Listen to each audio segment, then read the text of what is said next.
All India Radio presents Morning News.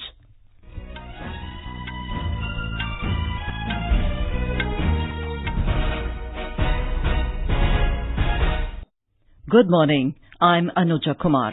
The headlines. Prime Minister Narendra Modi to embark on tour to the Maldives and Sri Lanka from today. Commerce and Industry Minister Piyush Goyal leads Indian delegation to G20 Ministerial meeting in Japan. Central government seeks inputs from citizens on Union Budget 2019-20. In Uttar Pradesh, death toll reaches up to 26 in hail and dust storm related incidents. In French Open, Ashleigh Barty to face Marketa Vondrousova in women's singles final today. And in the ICC Men's Cricket World Cup, Bangladesh to take on England in Cardiff today. Afghanistan and New Zealand to face off in Taunton later.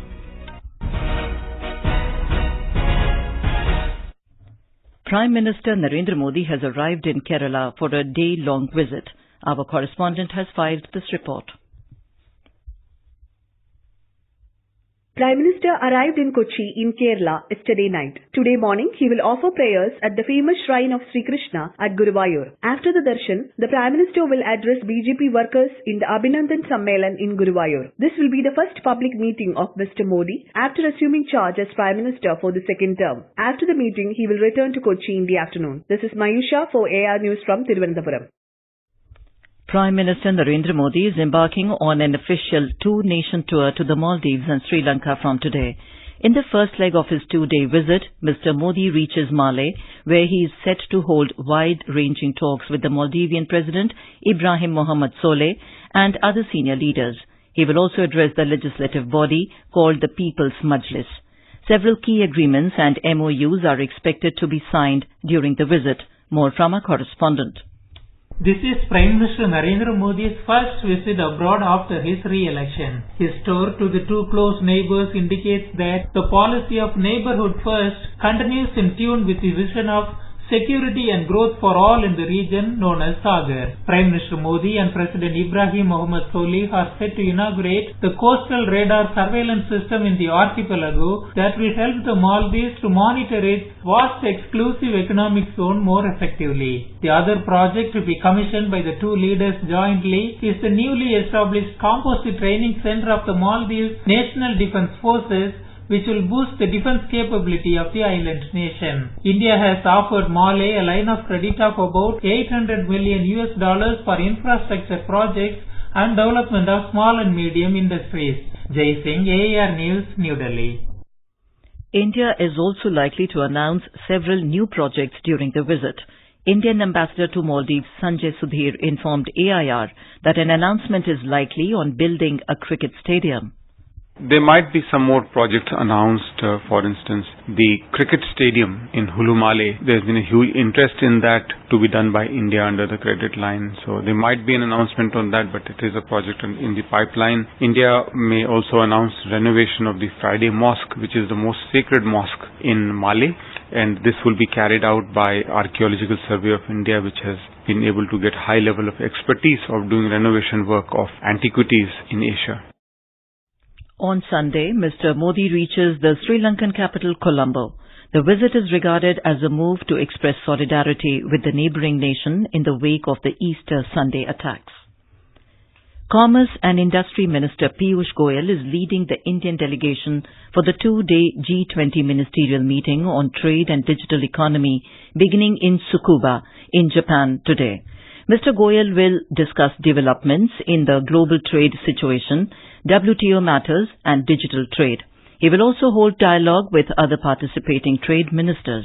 The G20 trade ministers' deliberations will form part of the G20 summit leaders' agenda in the formal discussions and will be a part of the summit declaration. A Ministry of Commerce and Industry release said Mr. Goyal will also hold bilateral meetings on the sidelines of the meeting. He will project India's core interests in trade and investment issues and build coalition with like-minded countries for defending the interests of developing countries. Over 50 trade and digital economy ministers will get together for the first time in G20 history in Tsukuba. They will discuss how G20 economies can promote trade and investment and maximize benefits from the development of the digital economy. External Affairs Minister EAM S. Jaishankar yesterday met Bhutan's top leadership, including Prime Minister Lothe Tshering. The EAM discussed important elements of the bilateral ties with emphasis on development partnership and cooperation in the hydropower sector. He conveyed Prime Minister Narendra Modi's greetings during his talks with Prime Minister Tshering. External Affairs Ministry spokesperson Ravish Kumar said that Jaishankar had a constructive conversation with the leader of the close partner country. Jaishankar also held talks with his Bhutanese counterpart Tandi Dorji and discussed issues of mutual interest. In a tweet, he said India is committed to further enriching its special and unique ties with Bhutan. The central government has sought inputs from citizens on the Union Budget 2019-20 with a view to make the budget-making exercise more participative and inclusive. Finance Minister Nirmala Sitharaman will present the budget on the 5th of July.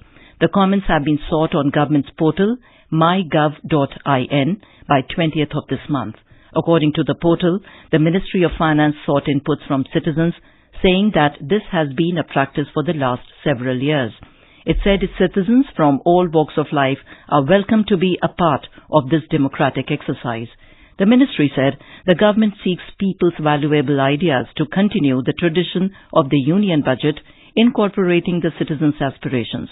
The economic survey for 2019-20 will be tabled on 4th of July, followed by the presentation of the budget on the next day. The Union Home Ministry has warned of taking penal action against NGOs which have changed office bearers without taking its approval. The ministry said replacement of key functionaries of Foreign Contribution Regulation Act FCRA registered organizations without prior permission is a violation of law. In a notification, Home Ministry said some incidents have come to light that some NGOs having registered under FCRA have changed their office bearers without its approval. The ministry has asked the NGOs to submit applications for addition, deletion or any change of details about office bearers and key functionaries within 1 month from the date of issue of notice. This is All India Radio giving you the news. For quick news updates, follow us on Twitter at AIR News Alerts. In Uttar Pradesh, the death toll has reached up to 26 in hailstorm and dust storm related incidents that struck last night in the western parts of the state. More from our Lucknow correspondent.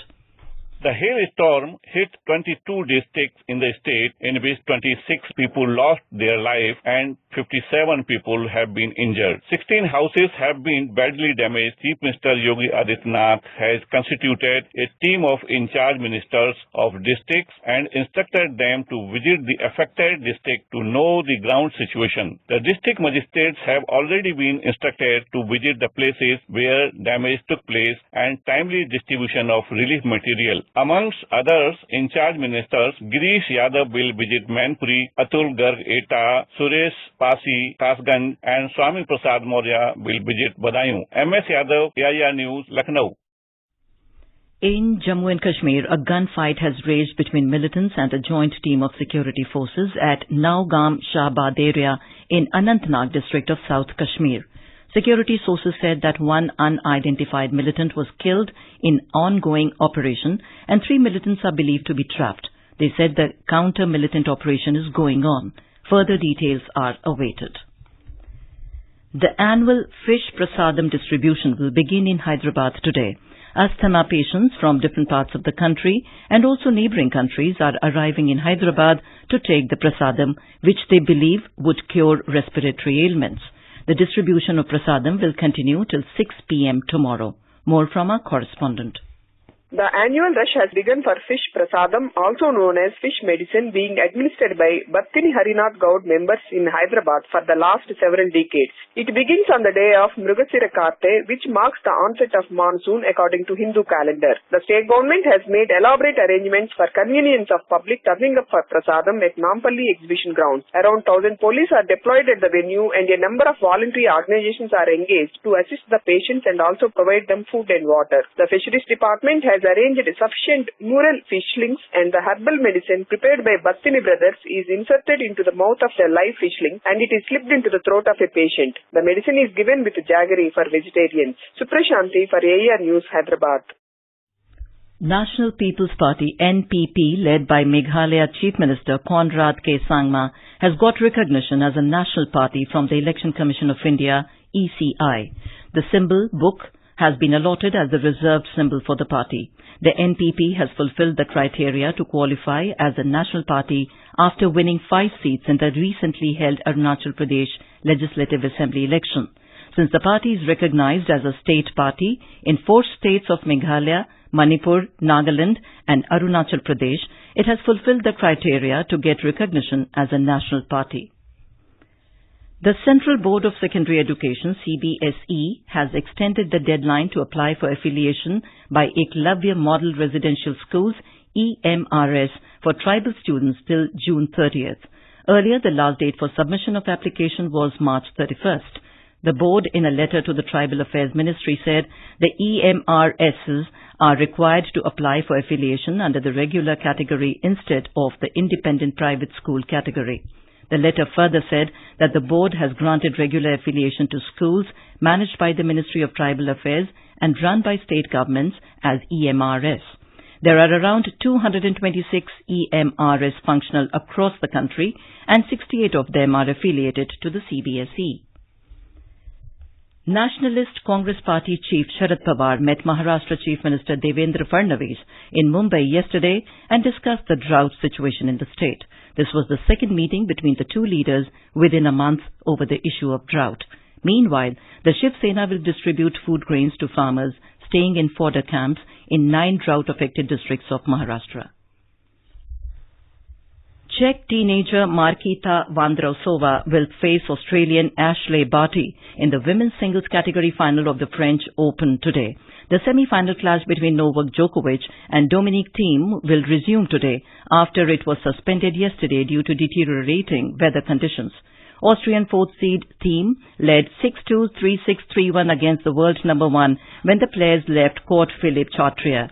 The winner will play Rafael Nadal in Sunday's final after the 11-time champion beat old rival Roger Federer 6-3, 6-4, 6-2 yesterday. In the ICC Men's Cricket World Cup, Bangladesh will take on England in Cardiff today. The match will begin at 3 p.m. Indian Standard Time. Another match will be played today between Afghanistan and New Zealand at Taunton beginning at 6 p.m. Yesterday, Pakistan and Sri Lanka were forced to split the 2 points after their match was called off due to heavy rain in Bristol. And now for an overview of today's newspapers, it's over to V. Ravi Kumar. Thank you, Anuja. Almost all the newspapers have covered the World Cricketing Regulation invoking the rule book, denying MS Dhoni permission to wear the dagger insignia on his wicket-keeping gloves. ICC rejects BCCI contention on Dhoni's Balidan, writes the Pioneer. In a major shift, the Railway Ministry has decided private agencies to handle PR work for railways with focus on social media, particularly Facebook and Twitter, states the Hindu. RBI issues fresh circular for defaulting companies, giving a 30-day window to review asset, writes the Economic Times. May quits as party chief, hunt for next PM begins, is a headline in Hindustan Times, adding Conservatives are gearing up for a 2-phase leadership election with Boris Johnson as the front-runner. NASA will soon let tourists make it to space station is another headline in Hindustan Times, allowing space tourism to the International Space Station. And finally, India to carry out its first ever space war exercise in July, named IndSpaceX, reports the Times of India, which will basically be a tabletop war game with all stakeholders from the military and scientific community taking part in it. And with that, it's back to you, Anuja. Thank you, Ravi. And now, before we end the bulletin, the headlines once again. Prime Minister Narendra Modi to embark on tour to the Maldives and Sri Lanka from today. Commerce and Industry Minister Piyush Goyal leads Indian delegation to G20 Ministerial meeting in Japan. Central government seeks inputs from citizens on Union Budget 2019-20. In Uttar Pradesh, death toll reaches up to 26 in hail and dust storm related incidents. In French Open, Ashleigh Barty to face Marketa Vondrousova in women's singles final today. And in the ICC Men's Cricket World Cup, Bangladesh to take on England in Cardiff today, Afghanistan and New Zealand to face off in Taunton later. And with that, we end the morning news. Have a nice day.